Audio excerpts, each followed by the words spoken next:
Hello les amis, j'espère que vous allez bien. Alors, pour reprendre ce format de tips, on va commencer par un épisode, une série qui est assez chouette. Mais avant, je voulais un peu faire quelques petits disclaimers de présentation de ce qu'on va faire. Le format tips, il n'est pas nouveau dans le podcast. Je l'avais arrêté à un moment donné, mais il n'est pas nouveau. Donc, je vais le reprendre. La nouveauté, c'est que je vais beaucoup faire d'épisodes solo, où c'est moi qui vais prendre le micro pour vous parler de sujets spécifiques. En 4 ans, j'ai dû faire 2 ou 3 épisodes solo, donc pas beaucoup. Et ce pour 2 raisons en réalité. Enfin, la raison principale en fait, c'est que c'est pas l'exercice dans lequel je suis plus à l'aise, pour être honnête. Parce que ce sont les épisodes où en fait il faut se dévoiler, il faut parler de soi, etc. Et en réalité, moi j'adore faire parler les gens. Et derrière, c'est un peu plus difficile. Mais en même temps, c'est quand même un besoin que j'ai. J'ai un fort besoin d'expression. Donc j'ai beaucoup de peur là-dessus, mais voilà, c'est pour ça que j'ai décidé de faire des épisodes de tips beaucoup en solo. On va y aller quand même doucement, hein, ma foi, parce que contrairement aux épisodes d'interview qui seront filmés, mes épisodes solo ne seront qu'en audio, donc vous allez juste entendre ma voix. Et voilà, et donc même si j'ai peur, je trouve que c'est une manière quand même d'aller plus vers qui je suis, on va dire, parce qu'on est ça, hein, dans la liberté d'être soi. Donc voilà, ça c'est le premier disclaimer. Le deuxième disclaimer, c'est que pendant ces épisodes solo, je vais vous partager mon expérience. Donc en fait, ce que je partage n'engage que moi. Je vais vous partager vraiment mon expérience sur différents sujets. Je ne suis pas psy, je ne suis pas coach. Voilà, donc prenez vraiment ce qui vous parle et zappez le reste. Donc vraiment, pas de pression là-dessus. Et donc, pour relancer ces épisodes de tips, j'ai voulu vous faire une petite série, car j'avais beaucoup de choses à dire en fait sur ce sujet et que je ne pouvais pas tout mettre dans un épisode. Et donc, c'est parti pour la première série, comment trouver sa voie quand on est multi-passionné.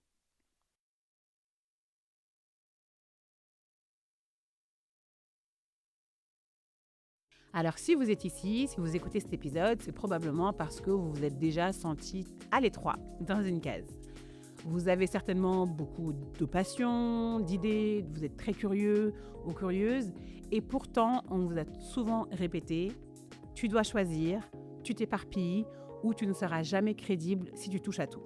Et je sais combien ces phrases peuvent peser, parce que vraiment, moi, je les ai entendues beaucoup de fois.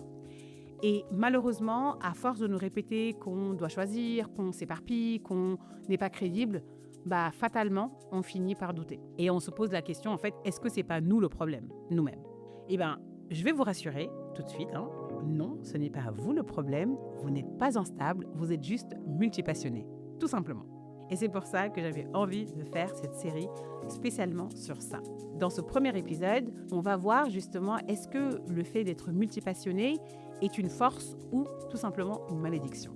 Et je veux qu'on voit dedans tout simplement qu'est-ce qui se cache derrière ce terme un peu barbare, je l'avoue, multipassionné. En quoi reconnaît-on qu'on l'est? Quels en sont les atouts? Et surtout, quels sont les pièges à éviter? Parce que bien sûr, sinon ça serait beaucoup trop facile. Alors, installez-vous confortablement et c'est parti pour ce premier épisode.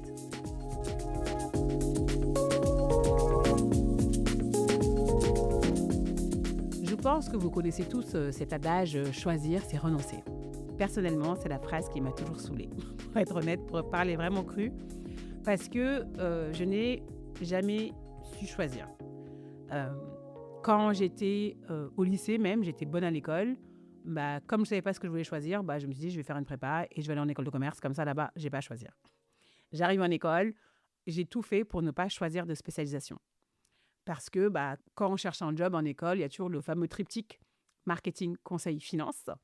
Et moi, ça me semblait tellement, tellement étroit que j'ai tout fait pour le fuir. Et c'est comme ça que j'ai décroché un job à l'étranger pour Canal+, pour lancer des filiales dans différents pays. Et en fait, c'était l'aubaine parce que en fait, je touchais à tout. Et en 7 ans, j'ai travaillé dans 10 pays et j'ai fait 4 postes. Donc, autant vous dire que je n'ai pas eu le temps de m'ennuyer. Quand j'ai connu ma traversée du désert, qui a été la genèse de ce projet Gatémery, j'ai été confrontée à d'énormes doutes parce qu'en fait, j'ai remis en cause tout ce que je connaissais avant, tout ce que je faisais, etc. pour me dire, OK, maintenant, qu'est-ce que j'ai envie de faire dans ma vie? Sauf que j'aimais trop de choses en fait. J'aimais trop de choses, j'avais 1000 idées. La formation que j'ai faite, bien sûr, l'école de commerce ne m'a pas forcément aidée parce que L'école de commerce, ça nous ouvre un peu toutes les portes, quasiment en tout cas. Et de mon côté, voilà, j'avais ce bouillonnement intérieur avec plein d'idées. Et de l'extérieur, j'avais l'impression, en tout cas, de renvoyer l'image d'une personne hyper instable, hyper dispersée, ou même pas assez sérieuse, parce qu'en fait, aujourd'hui, je disais, ah, j'ai fait ça. Demain, je me dis, ah bah non, j'aime plus, je change, etc. Et du coup, je paraissais pas du tout crédible. Et surtout, dans ce cheminement aussi, ce qui était complexe, c'est qu'en fait, je trouve qu'il y a trop de polarité. Soit il faut savoir exactement ce qu'on veut, euh, en mode, en fait, on se plaint pas, on choisit une case et on se tait. Soit on a révolutionné la vie, on a trouvé sa mission de vie, on a sa vocation, et voilà. Et je trouve qu'il n'y a pas d'entre-deux de personnes qui, bah, juste, on kiffe plusieurs choses, on veut tester plusieurs choses, et en fait, c'est notre manière de faire. Et moi, pendant hyper longtemps, j'étais hyper bloquée parce que, à la fois, clairement, j'avais rejeté l'idée d'être dans une seule case, mais en même temps, je ne me reconnaissais pas du tout dans ces idées d'avoir une mission de vie, une vocation, parce que je trouvais ça hyper lourd et surtout hyper pressurisant. Et donc, ça m'a totalement bloquée. Jusqu'au jour où j'ai découvert ce terme, justement, de multipassionné qui m'a totalement libérée. Alors, j'ai envie qu'on fasse quand même un peu de sémantique sur ce terme multipassionné, parce que souvent, vous allez me dire, mais qu'est-ce que c'est un nom un peu barbare. En réalité, le terme le plus communément utilisé, c'est multipotentiel. Multipotentiel, la multipotentialité, etc. C'est un terme qui a été vulgarisé, j'ai envie de dire, par Emily Wapnick. Je vais vous en parler un peu plus après. Et ce terme, le but, c'est de mettre l'accent sur le fait qu'il y a des personnes qui ont plusieurs potentiels multiples. Alors moi, ce terme de multipotentiel m'a beaucoup aidé à comprendre mon fonctionnement. En revanche, je n'aime pas ce terme. Il ne me parle pas, je trouve qu'il ne résonne pas en moi. Pourquoi il ne résonne pas? Tout simplement parce que je trouve que derrière le terme multipotentiel, il y a un peu cette connotation de douance, d'avoir plusieurs potentiels, de savoir presque tout faire, etc. Et encore une fois, ça n'engage que moi.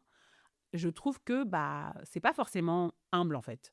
Parce que souvent, les personnes multipotentielles vont se diagnostiquer au potentiel intellectuel, etc. Moi, c'est des cases dans lesquelles, bon, je dis pas que je pense que la majorité des multipotentiels sont HPI, pas de problème. Mais c'est juste que moi, j'aime pas cette connotation. En tout cas, encore une fois, c'est des étiquettes qu'on se met. Et donc, je préfère un peu prendre du recul là-dessus. Et je préfère le terme multipassionné parce que on peut avoir plusieurs passions et ne pas y exceller forcément. Et justement, et c'est justement ça, c'est que on peut aimer quelque chose et ne pas y exceller. Et c'est parce qu'on n'y excelle pas qu'on continue à kiffer. Donc, je ne sais pas si vous me suivez. Moi, j'aime bien ce côté, quand on a un challenge, c'est là où c'est plus excitant, quoi.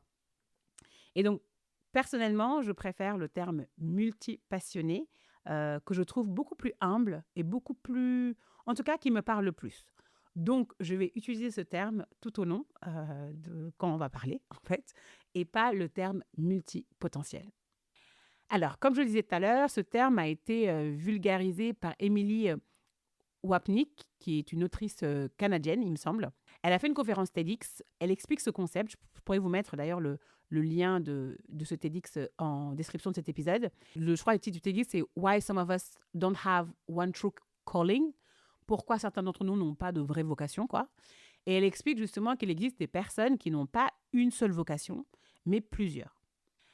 Des personnes qui se réalisent en choisissant plusieurs voies, en explorant différents univers et pas seulement une seule voie qui leur est destinée. D'ailleurs, dans la culture anglo-saxonne, on parle souvent aussi des Renaissance people, ce qu'on appelle un peu les esprits de la Renaissance. Pourquoi? Parce qu'en fait, à l'époque de la Renaissance, on valorisait beaucoup les profils capables de briller dans plusieurs domaines. L'exemple le plus connu, j'ai envie de dire, c'est Léonard de Vinci. Léonard de Vinci, il est peintre, il est inventeur, il est ingénieur, il est scientifique, il est anatomiste. Bref, il touche à tout. Et c'est cette curiosité multiple qui a justement fait sa grandeur.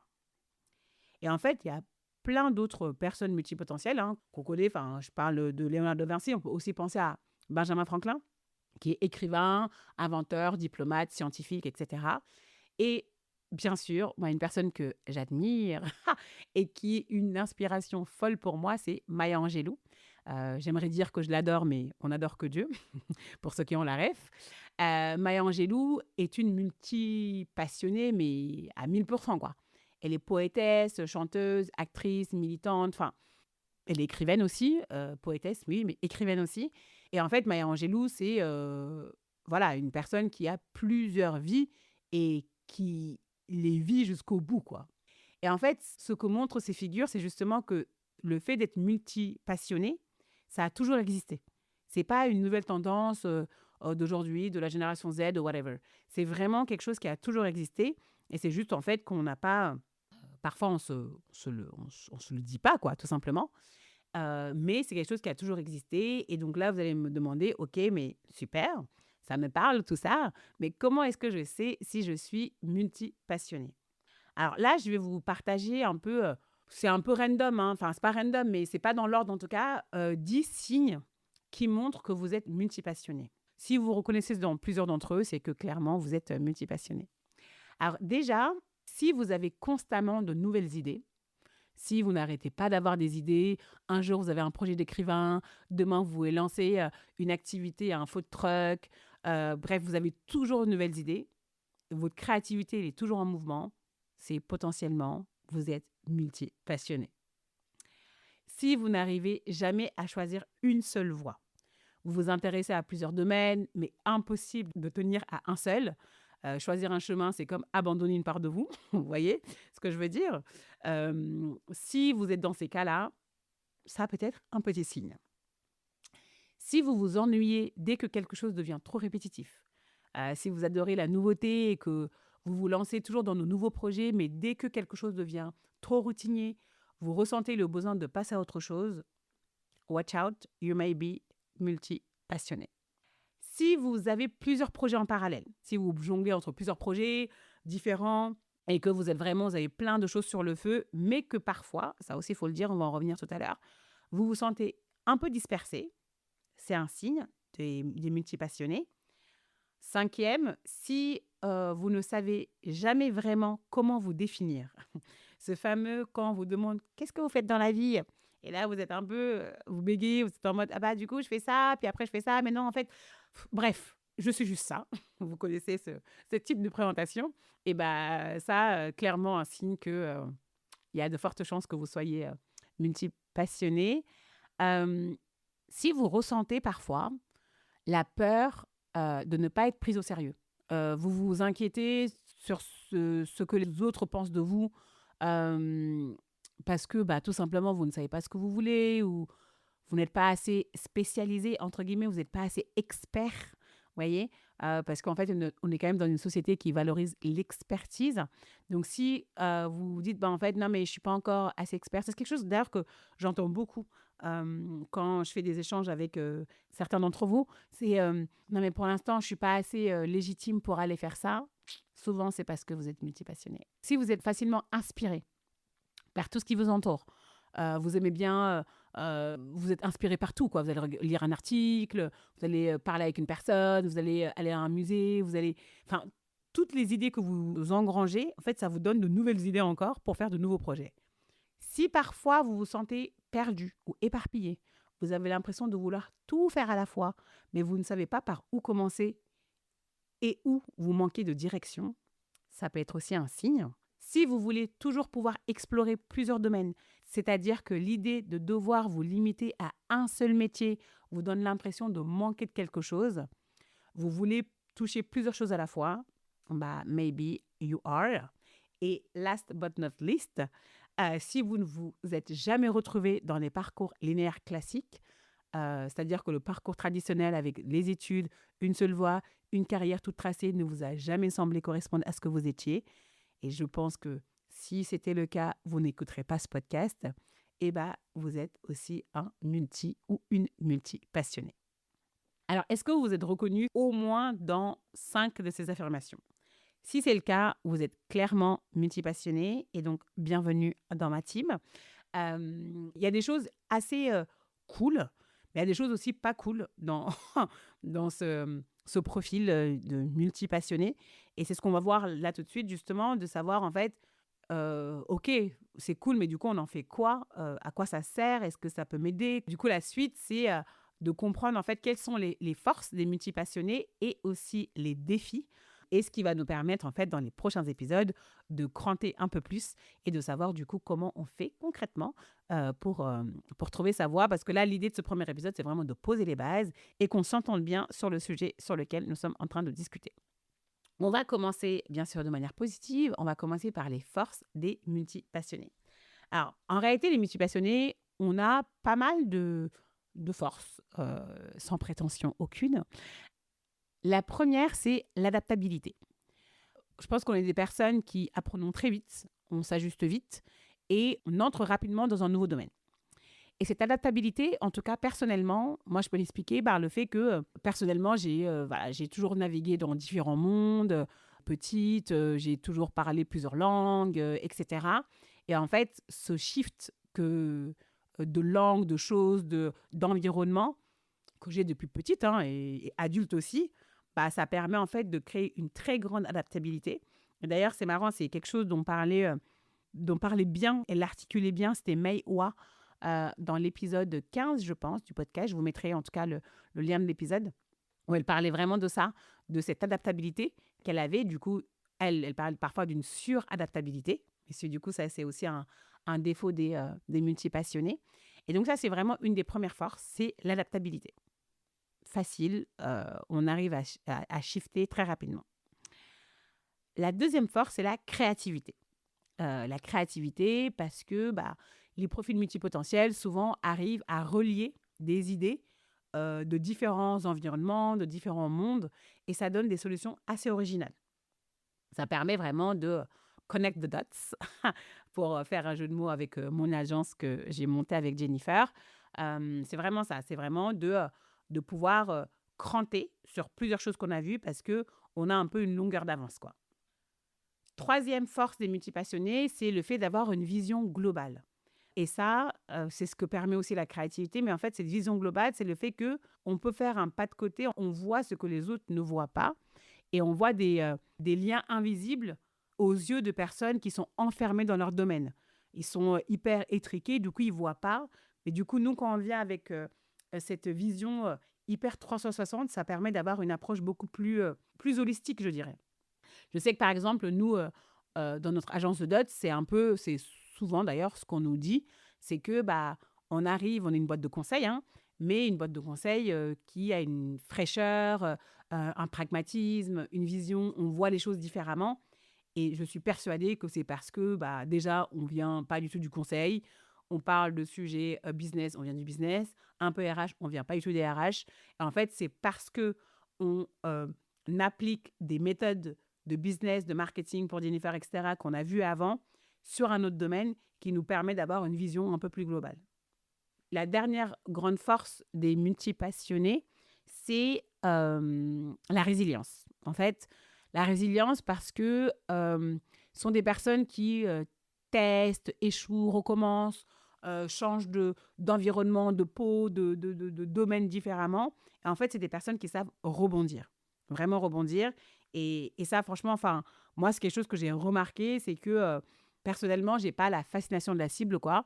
J'ai pas du tout de problème à pivoter. Quand ça va pas, je change, il n'y a pas de problème et tout.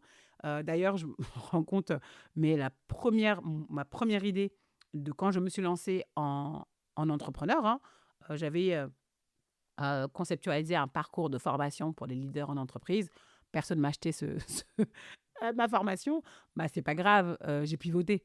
Donc ça, je pense que la résilience, c'est aussi un des traits forts, en tout cas une des forces des multipassionnés. Vous me direz si vous vous reconnaissez dans ces forces-là.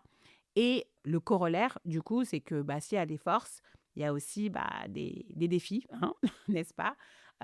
C'est pas toujours facile, en vrai, d'être multipassionné. C'est limite un piège parce que on est dans l'excitation de nos idées, etc. Et après, on a d'énormes freins derrière qui ne nous permettent pas, en fait, de mettre en place vraiment concrètement ce qu'on veut. En tout cas, moi, j'ai été beaucoup dans ça avant d'avoir la clé. Mais avant, j'ai beaucoup pataugé parce que, en fait, j'avais plein d'idées. Donc, j'allais bouillonner à l'intérieur. Mais du coup, j'allais imploser, justement, parce que je n'arrivais pas à mettre en place concrètement ce que j'avais envie de faire. Et il y a, je pense, 3 grands pièges des multipassionnés. Le premier, c'est le syndrome de l'imposteur. En fait, comme nous sommes dans une société qui valorise énormément l'expertise, qui valorise énormément la spécialisation, le fait d'être multipassionné et d'avoir plusieurs domaines, activités qui nous intéressent, on se dit en fait, on n'est pas assez. On n'est pas assez, du coup, on doit encore peaufiner pour pouvoir se lancer. Ce qui, je trouve, est une erreur, hein. Mais on va parler de ça dans un des épisodes, je crois que c'est le dernier, où je vais vous parler de vous donner des clés pour comment arriver à lancer son projet, même si on n'est pas sûr, parce que c'est vraiment important d'avancer. Moi, j'ai un credo, c'est try fast, fail fast, essaie vite et échoue vite, et après on avance, quoi. Et donc, ce syndrome de l'imposteur, c'est si vous vous dites des phrases comme je ne suis pas assez experte, je ne vais pas être crédible, etc. Ça, c'est un des pièges. Le deuxième piège, c'est l'éparpillement. L'éparpillement, c'est le fait de commencer 10 projets à la fois, de ne pas savoir les terminer, d'être toujours à la bourre, de toujours procrastiner parce qu'en fait, vu qu'on culpabilise derrière, on se dit « mais mon Dieu, j'arrive pas, j'ai commencé ça, j'ai promis ça, mais ça fait 2 ans que je suis sur ces projets-là, ça n'avance pas ».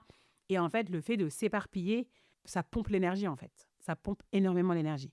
Et moi, je sais que j'ai beaucoup été dans ça, où en fait, je me rendais compte que mon énergie était diffuse. Je me donnais un peu partout, mais en fait, je n'arrivais pas à canaliser l'énergie. D'ailleurs, c'est quelque chose qu'on me disait beaucoup quand j'étais jeune. Enger, canalisez votre énergie. L'éparpillement, c'est vraiment un des gros problèmes des multipassionnés, mais on va y revenir. Et le dernier, c'est la difficulté à se présenter, la difficulté à se positionner de manière hyper claire. Justement, quand on vous demande « que faites-vous dans la vie ?» La question que je n'aime pas, mais bon, on est dans une société qui la demande beaucoup. Et souvent, vous ne savez pas quoi répondre. Vous êtes complètement... vous bafouillez. En fait, je fais ça, mais après, je fais ça, mais etc. Et en fait, ça, c'est un problème. C'est un vrai problème, en fait, parce que à la fois pour vous définir, pour vous présenter, si vous êtes entrepreneur, présentez vos offres. Si vous voulez chercher du taf, présentez ce que vous voulez, etc. C'est quand même un vrai sujet. Donc, c'est ces 3 défis, en tout cas moi, que j'ai analysé, que j'ai vu chez moi clairement et que j'ai aussi vu chez vous, en tout cas les personnes avec qui j'ai échangé. Je ne sais pas si ça vous parle, mais en tout cas, moi, ça me parle beaucoup. Et voilà. Donc, alors, voici le panorama que je voulais faire, de savoir en fait, est-ce que c'est une force, une malédiction ? Bien sûr, on va dire que c'est quand même une force, hein, ma foi. Ce n'est pas du tout une malédiction.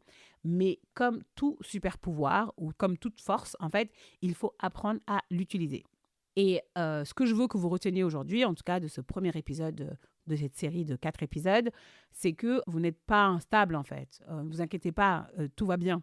Tout va bien, votre curiosité c'est une force et on va voir dans les prochains épisodes comment justement avancer pour en faire quelque chose de vraiment concret. D'ailleurs, si vous avez envie d'aller beaucoup plus loin, après cet épisode, j'ai préparé pour vous un petit workbook gratuit que j'ai nommé « Choisir ta priorité sans culpabilité ». Je me suis amusée à trouver son nom.